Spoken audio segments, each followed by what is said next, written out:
Welcome back to Uncommon Analysis. I just want to take a few minutes to talk about, obviously, the big blow-up that happened last week. Zelensky was brought over to sign some agreements regarding mineral rights, hopefully moving toward a ceasefire with Russia to end the fighting in Ukraine. And unless you've been living under a rock, it did not go well. Zelensky pretty much made a clown of himself. He's the clown prince of Europe as far as I'm concerned. He's made foolish decisions many times regarding this entire situation from where I sit. But let's just see what happened here. I'm not going to play the whole thing. It's about 10 minutes long. You can find it all over YouTube. I'm going to play a little bit of it here. Okay, because of Mr. us. President, we are staying in our country, staying strong from the very beginning of the war. We've been alone, and we are thankful. I said thanks You haven't in been this alone. cabinet, You and haven't not been only alone. in this We cabinet. gave you, through I this said thank stupid you. president, $350 billion. You voted we gave for you your military president. equipment, You and you voted men for are your brave, president. but they had to use our military. Yes. What about if, West if speaking? you didn't have You our invited military me- equipment, You invited if me you to didn't speak. have our military equipment, this war would have been over in 2 weeks. In 3 okay? days, I heard it from Putin. In 3 days, this is something Maybe new. less. In 2 weeks, of course. So, yeah, as we can see, there's a lot more to it than that. But, yeah, it wasn't pretty. I don't even know why they brought this guy over here. This is basically what I expected was going to happen the minute I heard he was coming to the White House. Just because this is a pattern behavior for this man. He is a gigantic fool.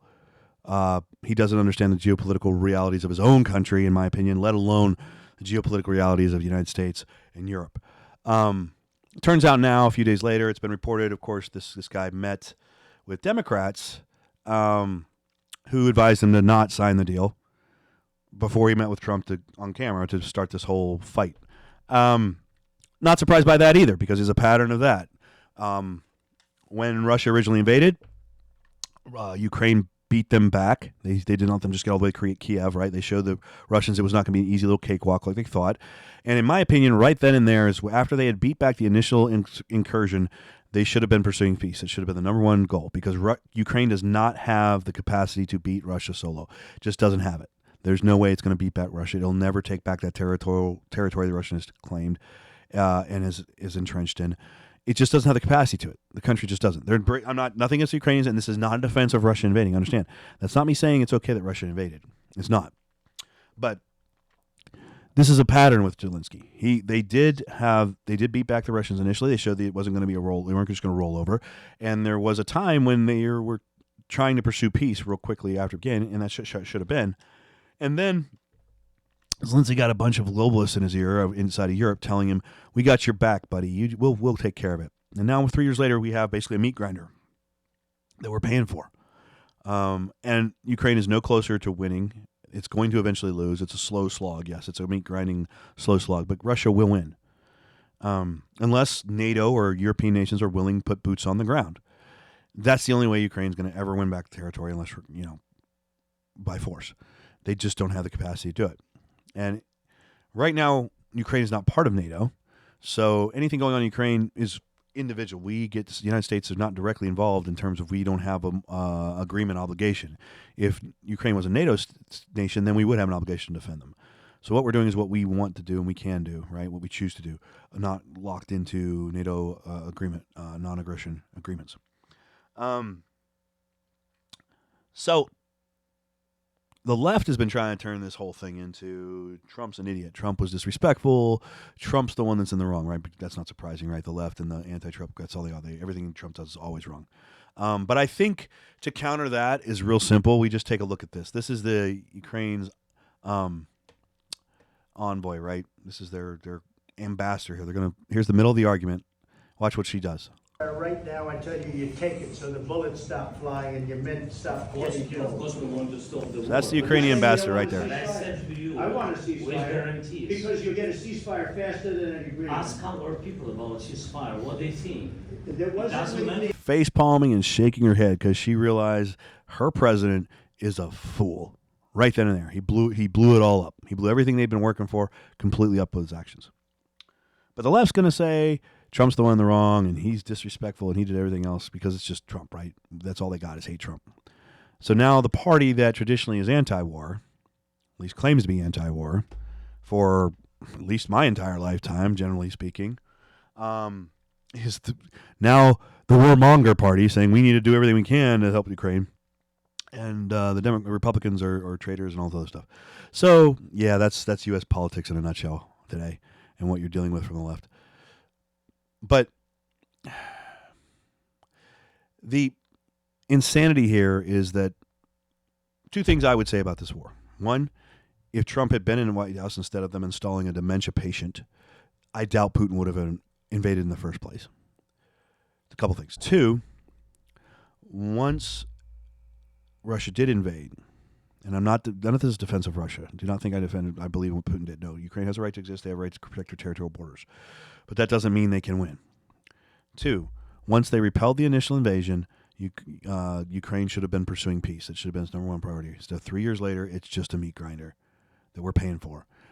Zelensky is a fool. And why I say he's a fool? Because he's allowed his country to be to host basically a proxy war between the globalists in the West and Russia. So that's what I got to say about those three things. Those are my opinions, and I'll stand by them without question. Now, so Europe now is talking, since we're saying screw you. Europe is now talking about stepping up and potentially even not only putting the bill that the United States is not going to continue to pay, but they're talking, some of them, about putting boots on the ground. Now, this is just insanity in my opinion for a couple reasons. One, the minute you put boots on the ground from, say, from Britain or Germany or Poland or any of these other nations, you have now just escalated the war. Now the war is not just Ukraine versus Russia. Now you have basically taken a side, and now Russia legitimately can say, Poland sends troops into Ukraine, I legitimately can target Poland. And Poland was within range. And some of these other nations are within range. Not of continental ballistic missiles, just tactical weapons. Don't forget, Russia's a nuclear country. They have tactical nukes too. They aren't all ICBMs. Now, I'm not saying Russia's going to go nuclear, but the chance of escalating this conflict goes way, way up. Way, way up. If the European nations start putting boots on the ground. Now, the counter-argument is Russia's been in a 3-year slog. They're worn to the bone. They're worn out. They don't have a lot of equipment left. They're beaten back. So we can go in and mop them up real quick. And that may be true. It may be true. I don't know. But I do know you risk certainly enlarging the scope of the conflict if these foreign nations, these other European nations, put boots on the ground in Ukraine. And if Russia goes into these other countries, then it's suddenly NATO does apply, right? Because we have promised, as part of the North Atlantic Treaty Organization, to defend these countries. So if, say, Poland sends troops or Britain sends troops or whatever, and then Russia attacks Britain, guess what? We have an obligation to defend Britain, even though Britain was the one that sent troops into an active war zone. So if this is where if this is where Europe wants to go, they want to risk burning the continent to the ground a third time. They're going to forget all the lessons of the last 100 years and repeat the lessons of the 20th century. We need to stay the hell out of their way. Let them do it. Our boys should not be dying for this. And I know the argument is if Ukraine falls, Russia will continue its advance westward. And that is certainly possible. You know, Putin certainly reconstituting the USSR is certainly a reasonable argument to make that he wants to do that. He'd love to see the USSR back in its glory days. That's not an unreasonable assumption or argument to make. However, I don't, is this the line in the sand? Is this where we go? I don't know. I think Europe's just playing with fire here. I really, really do. I think this war should have been brokered a long time ago. I think it could have been brokered a long time ago. I think foolish decisions by the clown prince of Europe, known as Zelensky, has let his country get more and more destroyed by the day. How many countless lives lost for little or nothing? Cities turned to rubble. There's no end in sight if they don't come to an agreement. If all the West is going to do is send money, this is going to drag on for a long, long time, and Russia's going to eventually win. And if the West is going to put boots on the ground, then they risk escalating the conflict. And if you escalate the conflict, Europe goes into a big conflagration again, similar to the earliest 20th century, because they've learned nothing, then I say we stay out of it. We'll come in and clean up their mess like we did the last two times. I mean, in World War I, they slaughtered an entire generation of young, healthy men. for what? And in World War II, an entire continent was basically turned into rubble. And both times we had to come in and clean the mess. This war, to me, is probably the most avoidable war that could have been. It should have never happened. Had Biden not been put in the White House, it likely would not have started. And two, Zelensky continually listening to people conning him because he doesn't understand the geopolitical realities of his country, let alone the geopolitical realities of Europe as a whole or the United States as a whole, is just amazing to me. So anyway, that's all I got here. Hope you guys have a great one, and I am out.